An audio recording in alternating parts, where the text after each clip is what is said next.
Good morning. This video is actually way behind schedule, which is a surprise for Jeff Buys Cars. I've been carrying this slightly dog-eared copy of What Car around for, well, almost 2 months. I bought this in the UK when I went and did I was on a train when I bought this, and I can't remember the last time I was on a train in the UK. So what I'm going to do is I'm just going to talk you through it, because this is an important issue. Look, this is the best new cars for 2025, so we can get excited about what cars are joining the market this year with the magazine What Car, the professional magazine. First up, let's take a look at the cover, right? Because we've got an EV, an EV, an EV. I'm pretty confident that's an EV. That's definitely an EV. That's an EV. That's an EV. That's an EV. That's both. And then you've got a Volvo XC90. So they are laying their Haymarket media are laying their cards right out on the table on the front page, because it is 95% EV. There you go. The car industry, the car automotive, there you go, car journalism is fully bought and paid for. I feel bad for all the old car journalists that now can't get proper jobs reviewing cars, because they basically just have to suck the cock of EVs. Right, page one, refreshed, recharged, and ready for the next 5 years. So page one, the double page inside front cover is paid for by Hyundai, and it is EV only, which is interesting. So there you go. The first page is financed by Hyundai, and I'm enjoying the greenwashing that we've got there as well. See the windmill in the background on that advert, because as we well know, windmills are a whole crock of...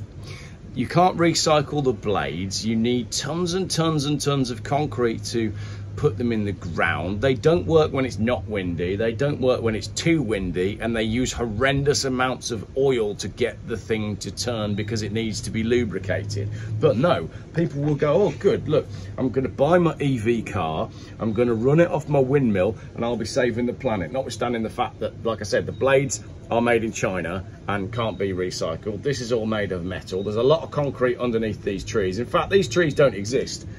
You can actually see there where the photoshopping has been done. The trees don't exist because all the trees were pulled down to put the windmill up, and there's no way they've grown back in time. Then the battery itself was mined from materials in China and shipped all around the world, and then the Hyundai had to be shipped to the dealer in the UK, who was paid by the government more money to sell it to you, and then you're incentivized into it by the government despite all of these things.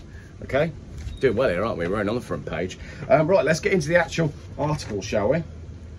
So the welcome basically is there, and then we've got who's actually working for this anymore. Let's meet the team, see if there's any names that I actually recognise.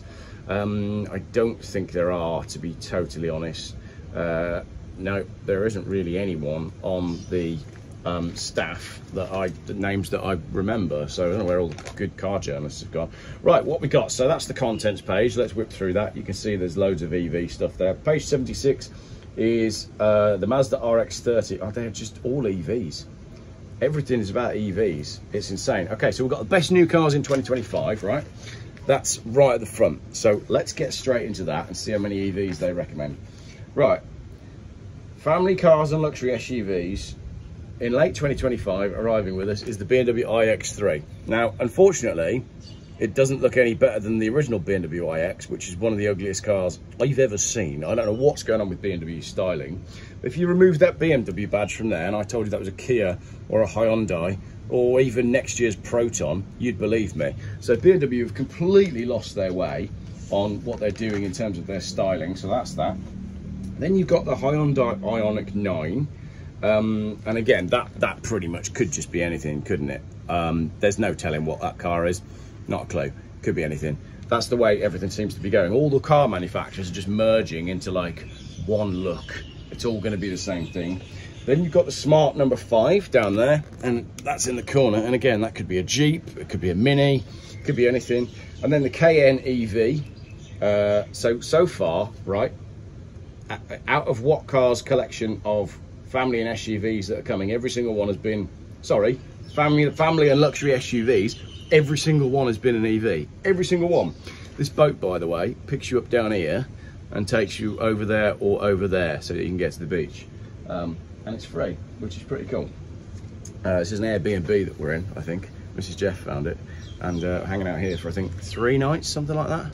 I can't even tell you where we are because I don't know. Then the Volkswagen Tayron, which is possibly the worst name I've ever seen. It's replacing the Tiguan Allspace, right? So the bigger Tiguan has now formed a spin-off model, and it's called the Tayron. No one's going to buy that just because of the name, right? Then you've got the Range Rover Electric. That's going to be exciting because it's just so ridiculously expensive. It's going to have horrendous reliability problems, and it's going to depreciate like a rock. So if you want to buy an electric Range Rover, A, you're mental, and B, just no. Like, it's going to be bought by people who are on government incentive schemes, isn't it? It really is that simple. Then the Dacia Bigster, a large family SUV that will cost around £27,000 to rival the Citroen C5 and MG HS. The Dacia Bigster is coming. They've run out of names, haven't they? Okay, we've worked out the problem. This is why nobody's buying new cars. It's quite simply because they've run out of names. We've got the Skoda Elroq, the Volkswagen Tayron, and the Dacia Bigster. Oh, that is funny. Yeah, they've just run out of names. The Toyota Land Cruiser, I quite like the look of the Toyota Land Cruiser there. That's arriving in spring. You can see that down there. I like that. So they should be on the road soon, actually. I imagine that they are horrendously expensive. The Skoda Elroq looks exactly like all the Volkswagens, which looks exactly like all the Seats, which looks exactly like all of the other hatchback EVs, so we can ignore that one for the moment. I don't think I'm going to edit this video. I think if someone's going to watch it, they're going to watch it, aren't they? Then you've got, oh look, coming in early 2025, Johnny Smith's favourite, the JQ J7. Can't wait for that one to arrive. I wonder if they'll do a Euro NCAP safety test on it first, though. I highly doubt it, but Johnny didn't mention that in his review, which I thought was a bit odd. There's nothing bad about that car either, according to all the reviews that I've watched. All three of the paid reviews that I watched, it doesn't have a single thing. There's no complaints at all about the JQ J7, so that's a first in automotive journalism. A car that is universally loved by everyone who was paid to review it. Then you've got the Cupra Terramar. Cupra's final non-electric car, so at least it's non-electric. I quite like the look of the Cupras, but again, it's called the Terramar, so I'm not quite sure what they're doing with that one. And the Kia EV5, which looks, hang on, I'm sure we saw that on the page before. Is that not exactly the same as the Hyundai Ioniq 9? Right, there's the Kia EV5, and if I go back a page, there's the Hyundai Ioniq. They're the same thing. They look the same. Look, there to there. It's like a really, really crap game of spot the difference. The Alpine A390, the French brand's second electric model after the A290 hot hatch. I think the A290 is based on the Renault 5. That's going to be cool. I didn't say that an electric car is going to be cool, but nobody's going to buy the Alpine A390. They're just not. It's going to be £90,000 and it's a rival for the Porsche Macan electric, and they can't sell those either, so that's not going to work. And then you've got a 7-seat version of the Tesla Model Y. If you do want to put your kids even further into the back of the car, bearing in mind that it's probably not going to unlock and then it might catch fire. And then, as a direct copy of the Tesla Model Y, you've got the Xpeng G6. These are the same car. Look at them. They look exactly the same. I could see two naked children inside the house who were both flashing their tails at me because they've both just said, no, I don't want to see that. Little chicken sausage.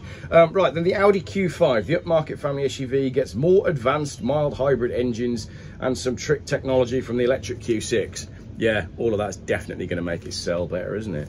And we're only 13 pages in. Right, then we're on to executive cars and GTs. The new Jaguar. Thankfully, you can't see it properly because of the way the light's coming through the page. So you can look at that boat instead, which is actually powered by 2 outboard motors, both of which I assume are running on petrol, maybe diesel, and they go all day across the lake and they're free. So that's cool.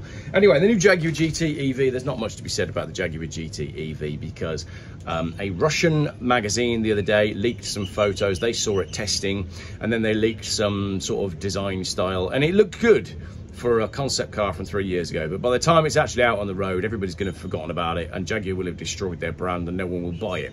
So it's really that simple. The BMW 2 Series Coupe is coming in March, the Audi A7 in late 2025, Alfa Romeo Giulia, Mercedes CLA, Polestar 5 and Kia EV4 are all coming. The Polestar 5 is basically Polestar's version of the Porsche Taycan. The Kia EV4 is Kia's version of the Porsche Taycan with slightly higher suspension.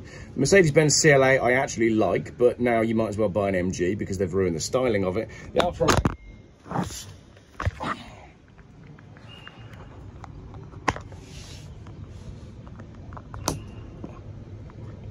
gonna have to edit this video, aren't I? No. No. Unedited video. I'm determined. The Alfa Romeo Giulia EV. Oh, it's an EV. Despite the popularity of SUVs, Alfa Romeo said it doesn't want to become an SUV-only brand. That's good news, which is why the Giulia Executive Saloon is getting an electric successor. Right.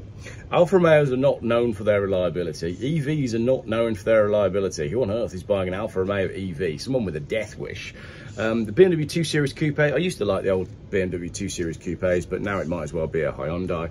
And the Audi A7, Audis are just boring, aren't they? Sorry if you're into your Audis, I'm just not really interested. Right, the Mini Cooper convertible, drop top Mini, the latest hatchback with the latest hatchback's interior will be ready to deliver open top fun. I assume as well that that's gonna, have we got an EV?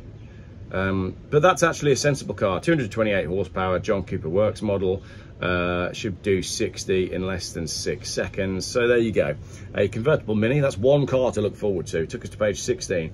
And then the Fiat Grande Panda, 111 horsepower electric model. So the Fiat Panda, right down here, which is your basic entry-level Fiat, is only going to be available as a hybrid or an electric, and it starts at £20,000. £20,000 for a Fiat Panda. This is what's going on with the car industry. This is what's wrong with the car industry, isn't it? There's no cheap cars coming. The Cupra Raval is coming. Cupra's third electric car. It's its smallest entry level. Doesn't say how expensive it's going to be, but you can guarantee it won't start with a 1. And a Abarth 600e, a performance electric car. So all of these are electric cars.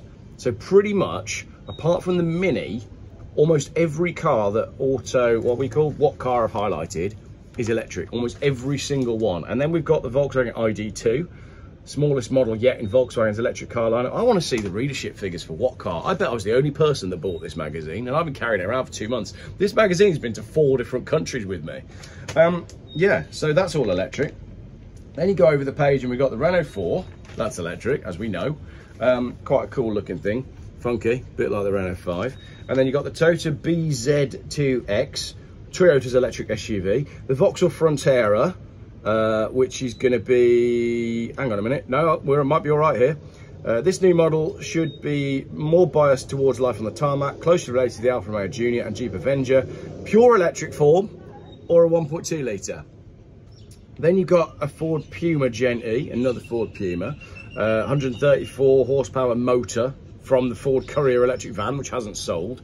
And that's going to be £26,000, so that's an electric Ford Puma.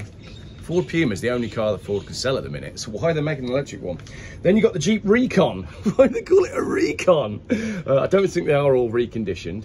The electric sibling of the Rogue Jeep Wrangler, that's electric. Suzuki e-Vitara, that's electric. The Citroen C3 Aircross shares the C3's underpinnings, petrol, hybrid and electric power. So that one you can have with a petrol. So we're on page 19, and so far we've pretty much had 2 chats about petrol cars. Porsche Boxster and Cayman EV, nobody cares, do they? Nobody wants those cars. I'll grant that that's quite a good looking car, but it's only a good looking car with a 3 litre flat 6. Nobody wants an electric Porsche, except maybe the Macmaster. The Audi RS6 e-tron, that's electric. The Ferrari 12 Cilindri, that can't be electric. Engine downsizing is now the norm. As its name suggests, Ferrari's latest car sticks to a V12. I reckon that's the only car that we've seen in what car so far that's actually going to sell. BMW i4M, nobody cares. That will just be had by people who are on company car schemes, who have gone high enough up the corporate ladder that they don't have to have an MG or a Hyundai. Then you've got the Mercedes AMG GT 4-door E. Are you bored yet? Are you bored yet of EVs? The AMG 4-door EV, again, nobody's going to buy that. But look, we've got down here the Maserati MC20. Will be the flagship of Maserati's electric car range. That's electric as well. The Aston Martin Vantage Volante. Thankfully, that's got a turbocharged 4 litre V8, so buy that one. And the Lamborghini Temerario, which is 4 litre V8, 789 horsepower, assisted by 3 electric motors. They're going to break and they're going to catch fire. That's what Lamborghinis do. They either get crashed, or they break, or they catch fire. Do you know what? I think that'll do for this video. It's already 15 minutes long and the camera fell off once. Basically, everything else is pretty much EV. There's a road test of the Audi A6 there. There's a road test of the Volvo XC90, but I don't need to look at that because my mate's got one and they're terrible on fuel. My friend's hybrid Volvo XC90 has a worse average fuel consumption figure than my Volvo 850 T5. It's hilarious. The Alpine A290, which I actually quite like, that's based on the Renault 5, but it's still an electric car. But basically, what car is saying, here's the cars that we're excited about.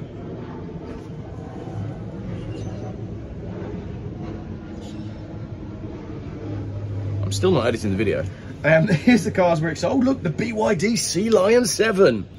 If I haven't already convinced you that manufacturers have problems naming cars, there's a car called a Sea Lion. Then there's a Cupra Tavascan, which to be honest sounds like a coffee. That's also electric. And then there's a bit there on the Skoda Octavia VRS. That's a turbo petrol. So that's okay. That's basically like, what are we on now? 3 petrol cars in the whole thing. BMW 330e. Oh yeah, fuel economy, official. What is the official fuel economy figure? Tell me that we haven't got problems with the car industry, right? Listen to this crap. The BMW 330e plug-in hybrid, the official claimed fuel economy figure is 353.1. Who was the person that tested that? Do you think they came out of that figure and went, hey, Dave, I think we might be doing this a bit wrong. There is no way in hell you're getting 353.1 miles per gallon in anything that resembles the real world out of that car. You're going to be closer to 45, 50 at best. Porsche Macan Electric, nobody cares, £70,000. Porsche can't sell them, that is the truth. But they're still taking them to countries where you can't charge your EV to take the promotional pictures, look. Wonder where that was taken. It looks like South Africa, doesn't it? Yeah, taking that to South Africa is definitely getting stolen. I've seen videos out of South Africa. So yeah, that's interesting. The Vauxhall Frontera, which again is just an embarrassment, and it's only electric, and it has a top speed of 87 miles an hour. Every Vauxhall Frontera that was scrapped in the scrappage scheme is currently turning in its grave. The Dacia Spring, UK's cheapest electric car, at £17,000. Now just imagine if they'd done that with a 1.2 litre petrol engine. They could be selling it for about 9 grand. Come on, Dacia, sort yourself out. Mercedes-Benz CLE 300e. Mercedes have just completely lost their way with styling. They're just not good looking cars anymore. Alfa Romeo Junior Electrica, another electric Alfa Romeo that nobody will buy. And even Whatcar, who are fully paid up EV propagandists, have only given it 3 stars. So I'd say that's probably the end of Alfa Romeo, to be honest, isn't it? That'll be coming next. Then the Kia EV3, another EV photographed at a place where you probably can't find EV charging. That's a good one. Oh look, next month, Car of the Year 2025. Bet that'll be a riveting issue, won't it? Do you know what? I'll tell you what I'm going to do. Next time I find a Whatcar magazine, I'm going to steal it. I'm not going to pay for it because I'm not financing this crap. I'll shoplift it because you're allowed to do that in England now. If it's less than 200 quid, it doesn't matter. I'll shoplift it and then I'll do that one. Our manifesto for achieving EV goals. Brilliant. So they've even done their own manifesto for achieving EV goals. If you weren't convinced that they are fully paid up, I'm not even going to go into it because it's all a load of crap. Right, that's it. That's the end of the video. Construction work has started over the way. We made it to 18 minutes and I'm going to throw this one up unedited. Let me know what you think and what would have made this video better. Maybe not making it at all. Go and grab yourself a copy of Whatcar, but don't pay for it. Thanks for watching.